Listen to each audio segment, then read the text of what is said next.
We're talking about Mr. Smith Goes to Washington, Fess, and getting into that too. You said it came along in 63, 1963. I became a producer or co-producer of that film with a man named Hal Stanley. And we did 31 half-hour films, and they have disappeared. Even though I own a portion of them, I have no idea where they are. I'm going to look on the internet and see if there are films that I could recover that someone perhaps recorded. But at any rate, it was a very interesting experience. I was right next door to Mary Tyler Moore and Dick Van Dyke. Dick Van Dyke. And I think three things that I remember about that in particular. One is that Hal Stanley had a certain sense of a kind of a genius, because each one of those 30 films, and I would love to have them just for this reason. Each guest star we had were major stars whose day had passed. Like I got to work with Buster Keaton and Harpo Marx and Red Foley played an uncle on the show, and legendary country singer. And all those are gone, you know. The other interesting thing about it was that Cubby Broccoli, one of the producers of 007, came by the set one day and talked with me a few minutes and left very certain that Sean Connery was the right guy for the part. Oh, you were being looked at as well, 007? Yeah, it's kind of funny, you know. I mean, it sort of boggles your mind that Fess Parker could be 007. I don't know. But anyway, it was nice to meet him. And, you know, Sean was a Disney actor in those days that I was in the studio. Darby O'Gill and the Little People and so forth. Well, that Mr. Smith Goes to Washington show, you played a role with Senator Eugene Smith.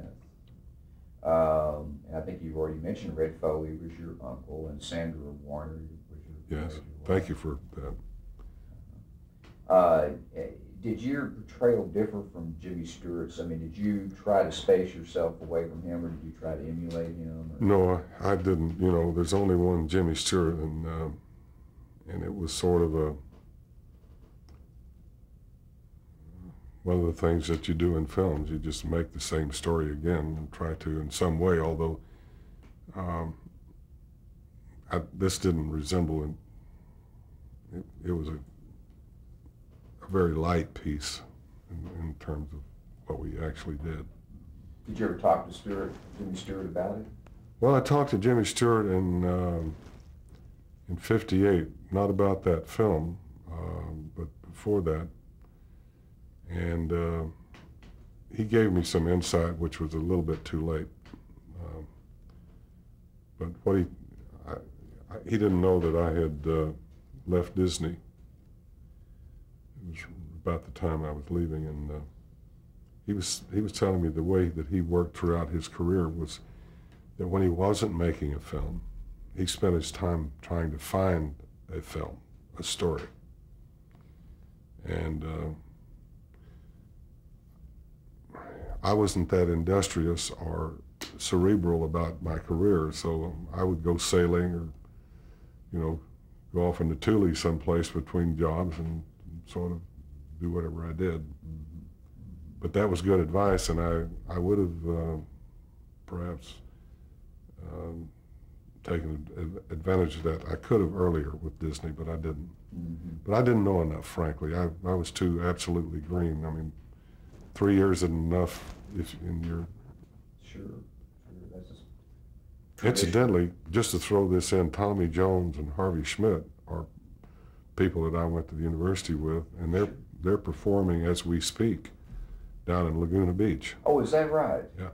Oh, they're the Fantastics, right? Well, they're reprising the songs from the Fantastic 110 Shades and I Do, I believe. Oh, that's great. And they went to school with you at the same time. Yeah, I guess. yeah. Yeah, that's right. Pat Hingle and so on. Now, your producer for Mr. Smith Goes to Washington was Hall Stanley, Yes. and your director was Oscar Rudolph. Many of the shows, yeah. And anything stand out in your mind about working with them? Oh, no, not much. Hal Stanley was clever, but, you know, somehow or other we didn't put all of our things together, but it was that same year that I finished the series and went out to shoot or to do Oklahoma. And the momentum for Oklahoma was performed in a series of tent theaters on the East Coast with 3,200 seats. And we had very good attendance, and I think that influenced NBC and Fox to create the Daniel Boone opportunity, or the Davy Crockett opportunity. Oh, okay, good. That was completely the circle on that. Well, before we won't get to Daniel Boone, of course, but why do you think Mr. Smith series went off the air? I mean, why didn't it catch on? Oh, I don't know. Maybe that we weren't good enough. That may have been our material, and of course our competition in television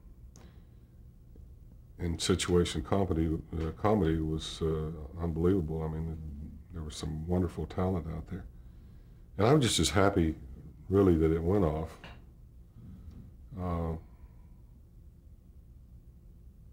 Because I was trying to stay focused on films, and those were hard to come by. But the more television you do, the less, in those days, that you get a chance to do film-wise. People did. This is an incredible observation that a whole industry missed. Early television stars were shunned in motion pictures. But today, it's just the opposite. You can go on the ER and become a television star and translate that into major motion pictures. That's true, absolutely. It's a total turnaround. Yeah. Let's talk, you worked with another legendary figure, Alfred Hitchcock. Yes. Let's talk about that a minute. Well, I had only one conversation with Mr. Hitchcock, and I asked him, I said, you know, have you ever done a Western? And he said, no. And I'm not going to. That was mostly the conversation. There wasn't too much after that. What did you do for Hitchcock? Oh, it was a little moment with, I think it's Teresa Wright, and I can't think of. Yes, there was a teleplay called "Nothing Ever Happens in Linda." Yeah, it was a little murder mystery, and a body in the backyard, and it was just a light little thing. And but in later life, I became acquainted with Mr. Hitchcock's daughter, who lived here in the valley for a number of years and was quite a force in local theater and philanthropy. Did you also do a movie with him? Didn't you do a Hitchcock movie? No, I wish I could have. There's a kind of a story that floats around that all kinds of stories float around about Hitchcock, and for some reason I thought you did a movie, but I guess not, because that was a television show. Let me ask you about something else in the 50s before we go back to, before we go to Daniel Boone, and that is the Blacklist. Did you ever have any run-in with the Blacklist at all, or see it in operation, or feel it, or? I knew about it. It was before my, you know, my time. So it was just a, happening. Did you have any associates who were affected by the Blacklist? Um, I don't know. Gary Cooper testified, and I worked with Cooper in my third picture, and he was incidentally a very, very fine person. I enjoyed him a lot. And recently, his daughter did a photo album based on her family life with her dad. It's quite a nice piece. There were a lot of people. Adolph Maju was involved in that. I mean, and he was a very conservative. People. There were a few actors that one. I can't tell you his name, but he ended up teaching a lot of actors. He couldn't work. They wouldn't let him work. Did you have to sign a loyalty oath? No. At any time? I did not. Well, Daniel Boone came up in 1964. I believe I've got 1964. 64, that's right. 64, on NBC. Yep. You said a little bit about how that got started when we picked that up. Well, Walt Disney didn't want any further Davy Crockett films, especially from me. Anybody else in the world could have made one but me, as it turns out. And NBC honored that, so they decided to do Daniel Boone, and I had to make that decision. And I did. It all kind of happened that I agreed, but then it got changed, and various things got changed. It was an interesting experience. My partner was Aaron Rosenberg, who was an All-American football player for USC, but he had produced the Jimmy Stewart story and Audie Murphy story and a lot of other good films, and was a very nice man. And making films, you read that it's a struggle, and it is. I mean, you have moments that, that you're just, everybody's fighting to make the thing work, but you have different problems to deal with. And being a co-producer and a co-owner of that film was a good thing. We brought the show in under budget 5 of the 6 years that we were on the air, in spite of a very difficult first year that I referred to. But again, circumstances intervened. The making of Cleopatra by Fox, which was a financial failure, caused our show to be pulled off the air so that they could get funds by syndicating it. Yeah, we were leading our time slot. We had sent away a lot of films like the Donna Reed Show and the Lawyer Show, Perry Mason. We pushed them away. Cimarron, which was a big CBS Western series, came up against us. The one with the Jokers, I've forgotten the. Right. I can't tell you the name of it, but the show was very steady, and we played to about 25 million people a week. And I've got your supporting cast here, Patricia Blair. Yes, she lives near Philadelphia. She played Daniel Boone's wife, Rebecca. Right. Yes, she never had a hair out of place and was always perfectly made up. Veronica Cartwright played Daniel Boone's daughter for a while, a couple of years, right? Yes, and she's had a very nice career as an adult actress. And they had Darby Hinton. He's still in films, doing well. I see him every once in a while. Albert Salmi. Albert had a sad end.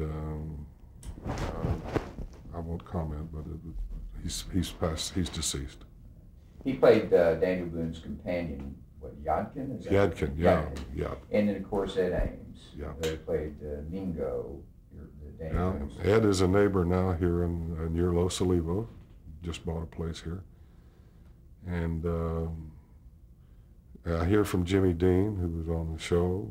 Just going to say Jimmy Dean played Josh Clements, yeah, Fur Trapper. we had a show that I'm rather proud of its record, and I have to say that it was not my doing, but I thought it was the right thing to do. And Aaron Rosenberg and our producer, his name will come to me in a minute. We had several in the first year. Then the second year, we had Georgie Sherman, and the third year we had this 29-year-old son-in-law of my producer partner. And he produced Cagney and Lacey and other things that you may be familiar with. But we had in Roosevelt Greer, a very good character, and my co-producer arranged for us to have as many of the black actors as were available. I had the privilege of directing Ethel Waters in a segment. We had Floyd Patterson. We had Rayford Johnson. We had Raymond St. Jacques. I can't remember all of them. But we always had a good story, and so I realized that today there's still people that believe that the film industry is unfair to minorities, but in 1964 we were one show that didn't have that line. And so it's kind of nice to look back on. It sounded like it was a conscious effort to be. Oh, well, it was. Yeah. It was, and it was good. It was good entertainment, and it was an opportunity for a lot of people. You directed about 5 of the episodes, didn't you? Yeah, I did. I was asked. A business manager plays a big part in an actor's life. And I had one whose name was Andy Marie. His father formed the first business management company. Chester Morris and Robert Taylor were the first 2 clients. And I was with this agency called A. Morgan Marie and Associates, and Andy Marie, who's the son of A. Morgan Jr., he educated me in a lot of ways, and I'm indebted to him in many respects.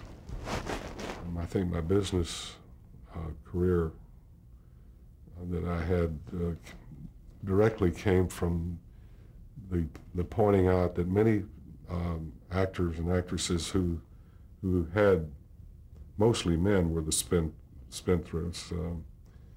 Buster Keaton, for one, had his own studio. He had a mansion of mansions. He had everything. Ended up living in a little ranch house with chickens in the backyard out in the San Fernando Valley. Happy as he could be, but I mean, that was a different state. And Andy pointed out, that you can create a lifestyle, but you better make sure that you can continue that lifestyle. So it was cautionary. A lot of people help you along the way. There was another Texan I'd just like to mention. It's too complicated to explain how I ran across him, but historically I was happy to learn about his contributions. His name was Roger Edens, and you might look him up. What's that last name again? Edens, Edens, Roger Edens. He was, he had a lot to do with MGM musicals, and he produced some. But he was from Texas, and I've never heard anybody ever talk about him. Very interesting. How would you compare Davy Crockett and Daniel Boone in your approaches Well, to the character? if you listen to them in the dark, there wasn't any difference. Okay. For our viewers, who was Daniel Boone? Well, Daniel Boone preceded Davy Crockett by quite a few years. In fact, I think Boone died in let's see, he was 81 years old, so I forget the years, but he was born in Reading, Pennsylvania, and he brought the Cumberland Gap and a lot of the early frontier of America's frontier out into that country. I visited his last home near St. Louis. I was really quite surprised at the house. It was a nice little house. It was. Well, there's some aspects of Daniel Boone as a historical character that you tried to bring out in the series. We did a lot of episodes that involved his life. Fighting with the British against the Indian Wars. We had a lot of very fine actors in that show. We had Broadway stars like Julie Harris, Sidney Blackmer. We had prominent actors like George Saunders. One of the principals of My Fair Lady I got to direct in the film, one of the Crockett Boone episodes.